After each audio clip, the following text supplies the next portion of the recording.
बहू। पूरे 28 साल का हो चुका था ऋषभ, लेकिन शादी करने को तैयार ही नहीं था। माँ बाप पूरी तरह से परेशान हो चुके थे। जब भी किसी लड़की का रिश्ता ऋषभ के लिए लेकर आते तो वो शादी करने से साफ मना कर देता, चाहे लड़की कितनी भी सुंदर, कितनी भी अच्छी क्यों ना हो। ऋषभ के माँ बाप को इसकी वजह समझ में नहीं आ रही थी। अरे ऋषभ बेटा, अच्छी खासी नौकरी लग गई है, दिखता भी इतना अच्छा है, आखिर बात क्या है, तुझे शादी क्यों नहीं करनी? देख, तू हमारा इकलौता बेटा है, अगर तू शादी नहीं करेगा तो कैसे काम चलेगा। लेकिन मैं शादी करना ही नहीं चाहता, मुझे कोई लड़की पसंद नहीं आती। अरे बेटा, अगर कोई लड़की तुझे पसंद हो तो उससे शादी कर ले, हमें कोई ऐतराज नहीं है। हाँ ऋषभ बेटा, अब देख, तेरी माँ से भी काम नहीं होता। घर में एक बहू आ जाएगी तो कम से कम घर का माहौल भी अच्छा होगा और तेरी माँ को मदद भी मिल जाएगी। लेकिन मम्मी पापा कहाँ ना, मुझे लड़कियां पसंद ही नहीं आती। अरे लड़कियां पसंद नहीं आती तो क्या लड़का पसंद आता है? वो तो वक्त आने पर ही पता चलेगा। ऋषभ की बात सुनकर उसके माँ और पापा का सर चकरा जाता है। कुछ दिनों के लिए ऋषभ अपने ऑफिस के काम से शहर से बाहर जाता है और जब लौट कर आता है तो सामने का नजारा देखकर उसके माँ पापा बेहोश होते होते रह जाते हैं। अरे ये क्या, ये तुम्हारे साथ कौन है? माँ, ये दीपक है, मेरी पत्नी। हम दोनों ने शादी कर ली है। दीपक तुम्हारी पत्नी कैसे हो सकता है? अरे दीपिका होती तो बात समझ में भी आती, ये तो लड़का है। तो क्या हुआ पापा, आजकल तो ये सब फैशन में है और मैंने आपको बताया था कि मुझे लड़कियां पसंद नहीं आती। अरे तो इसका मतलब ये थोड़ी है कि तुम दीपक को दीपिका बनाकर ले आओगे। मुझे बहू चाहिए, बहू के रूप में, ये आदमी नहीं।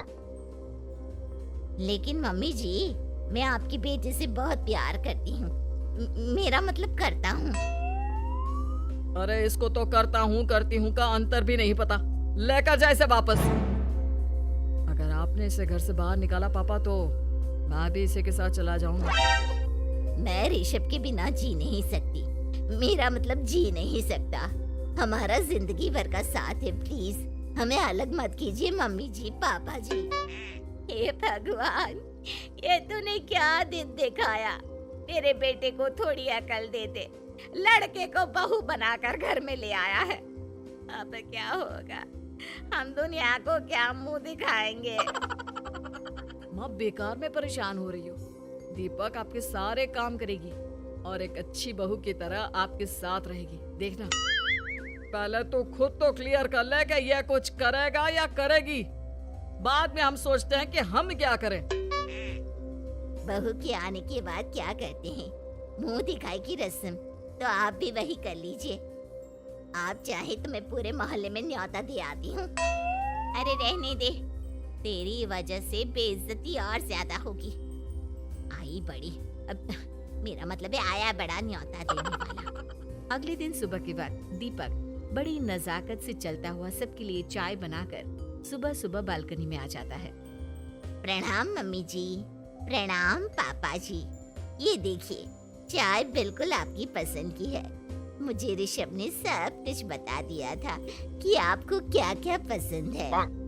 हे भगवान, ये सब क्या हो रहा है? ये क्या नौटंकी है? नौटंकी कहाँ है? माँ देखिए तो, मेरा दीपक आपका कितना ख्याल रख रहा है। लाओ, अब जो भी है, जैसे भी है, चाय पियेंगे ही सही। थोड़ी देर के बाद, वैसे दीपक, चाय तो तुमने बहुत अच्छी बनाई है, चलो कुछ तो अच्छा हुआ। अगले दिन, अजी सुनते हैं, आज पैरों में बड़ा दर्द हो रहा है, लग रहा है घुटनों में फिर से कुछ न कुछ प्रॉब्लम हो रही है। डॉक्टर ने वो दवाई दी थी, उसकी मालिश करो ना अपने घुटनों पर, आराम मिल जाएगा। वो क्या है ना, खुद के हाथों से ठीक से मालिश नहीं हो पाती। अरे मम्मी जी, आपको परेशान होने की क्या जरूरत है, मैं हूँ ना, लाइए मैं आपके पैरों पर मालिश कर देता हूँ, मेरा मतलब कर देती हूँ। अरे रहने दे, रहने दे, घर में बहू होती तो सेवा करती, यहाँ तो आदमी बहू बनकर बैठा हुआ है। मम्मी जी नाराज मत होइए, एक बार मुझे मौका तो दीजिए आपकी सेवा करने का। अच्छा ठीक है, ये ले दवाई लगा दे। दीपक बहुत अच्छे तरीके से घुटनों की मालिश करता है। थोड़ी देर के बाद इतना आराम मिल रहा है क्या बताऊं, ऐसा लग रहा है मेरे घुटनों में कभी तकलीफ थी ही नहीं। लगता है तुम्हारी लड़का बनी हुई बहू तुम्हें पसंद आने लगी है। ऐसा कुछ भी नहीं है, वो तो बस इतने अच्छे से मालिश की इसलिए मैंने इसकी तारीफ कर दी। मम्मी जी पापा जी आपस में लड़ाई नहीं करते। अच्छा आप ये बताइए शाम के खाने में क्या खाएंगे? पनीर, दाल मखनी, पुलाव, कुछ भी स्पेशल बता दीजिए। अरे भाई ये सारी चीजें मुझे तो खाने में बहुत ही पसंद है। तुम क्या कोई औरत हो जो पनीर दाल मखनी बनाओगी? हाँ, अरे लड़का हो तो लड़के की तरह बिहेव किया करो ना। भले ही मैं लड़का हूँ तो क्या हुआ, अब तो मैं ऋषभ की पत्नी और आपके घर की बहू हूँ, तो मुझे उसी तरह से रहना पड़ेगा ना। अच्छा ठीक है, जो तुम्हें पसंद है बना लो।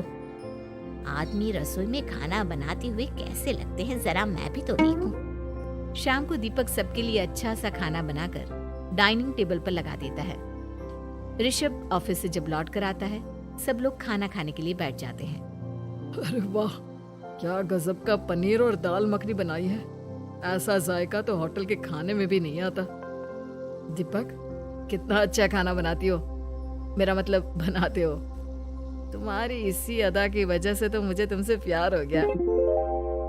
अरे बहुत हो गया, आदमी होकर आदमी से प्यार करते हो। अरे लेकिन कुछ भी कहो, जरा खाना खा कर तो देखो ऋषभ की माँ, मजा आ जाएगा। हाँ वैसे बात तो आपकी सही है, खाना तो वाकई में लाजवाब है। इतना स्वादिष्ट पनीर तो मैंने अपनी जिंदगी में नहीं खाया। कितना अच्छा होता अगर ये दीपक दीपिका होती। और फिर अगली सुबह कुछ ऐसा होता है जिसे देखकर ऋषभ के माँ और पापा ना केवल खुश होते हैं बल्कि हैरानी से उनकी आंखें फटी की फटी रह जाती हैं। उन्होंने जो नजारा अपनी आंखों के सामने देखा उसे देखकर उन्हें अपने आप पर भरोसा नहीं हुआ। सुबह का वक्त था, सब लोग बालकनी में बैठकर सुबह की चाय का इंतजार कर रहे थे। तभी रसोई में से एक बहुत ही खूबसूरत लड़की जिसके लंबे लंबे बाल थे और जिसने साड़ी पहनी हुई थी, हाथ में चाय की ट्रे लेकर वहां आती है। अरे ये कौन है? रातों रात हमारा लड़की बहू बन गया क्या? मुझे लगता है कोई सपना देख रहा है। इतनी सुंदर बहू तो हमने सपने में भी नहीं देखी। देखा माँ, जादू हो गया, जादू। अरे लेकिन ये है कौन? तुम्हारा वो आदमी वाला पत्नी कहाँ चला गया? आपने मुझे पहचाना नहीं? मैं दीपक नहीं दीपिका हूँ। इतने दिन से लड़के के कपड़े पहनकर आपके घर में आपकी बहू बनी हुई थी। माँ ये दीपक नहीं, दरअसल ये दीपिका थी, लेकिन इसे लड़कों की तरह रहने का शौक था और इसे लड़की की तरह रहना मंजूर नहीं था, इसलिए मैं इसे लड़के के रूप में आपकी बहू बनाकर यहाँ ले आया। तो फिर अचानक ये उसका हृदय परिवर्तन और रूप परिवर्तन कैसे हो गया? वो क्या है ना, मुझे बाद में एहसास हुआ कि आप लोग इस बात को लेकर बहुत दुखी हैं कि आपकी बेटी ने एक लड़की के साथ शादी की है, इसलिए मैं अपने असली रूप में वापस आ गई।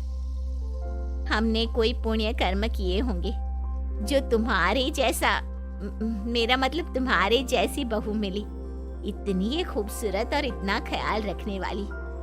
भला हो भगवान का कि हमें लड़की बहू मिली है, लड़का बहू नहीं।